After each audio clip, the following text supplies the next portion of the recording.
In today's Your Healthy Family, we're hearing from a pediatric infectious disease doctor with Children's Hospital Colorado about what families with children who are battling chronic health issues should be doing right now as our society focuses on reducing the spread of coronavirus. Children would fall into that category too in terms of if they do have underlying chronic medical conditions or if they're immunocompromised.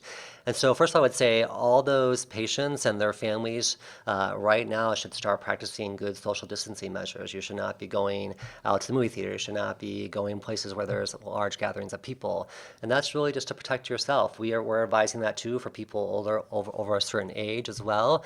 The recommendations are for people over 60 should think about those things, but particularly if you're over 70, where the mortality rate goes up very high after that age group. And so in order to protect your children, first of all, that's the one thing you should be thinking about in terms of what are you doing every day, and try to limit the exposure would be number one thing to do. What should you do if your healthy child begins to get sick? Same advice as to normal healthy kids is that if your kid is only mildly ill, they don't need to be seen. And actually being seen, if you come to the ER, we have lots of sick kids in our ER, and we want to keep those that don't need to be there out of there, and particularly kids who are at risk for if they were to catch something, to be sicker. So again, if you're just mildly ill, that's a phone call to your provider or your specialist to talk it over with them and make sure that they agree that you're safe to be at home.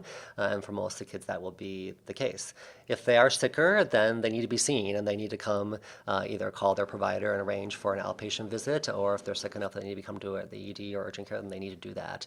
And we have the capacity to see them and treat them. Dr. Dominguez emphasizes following the basic health guidelines will go a long way to navigating this situation. We're going to be okay. It's not a time for panic or for fear. It's a time for doing the right things, for listening to what our public health colleagues and experts are advising us to do, and to work together as individuals, as families, as communities, as states, and as a nation. Children's Hospital Colorado has many resources online on this topic, and I'll put a link to those in the online version of this story. For Your Healthy Family, I'm Ira Cronin.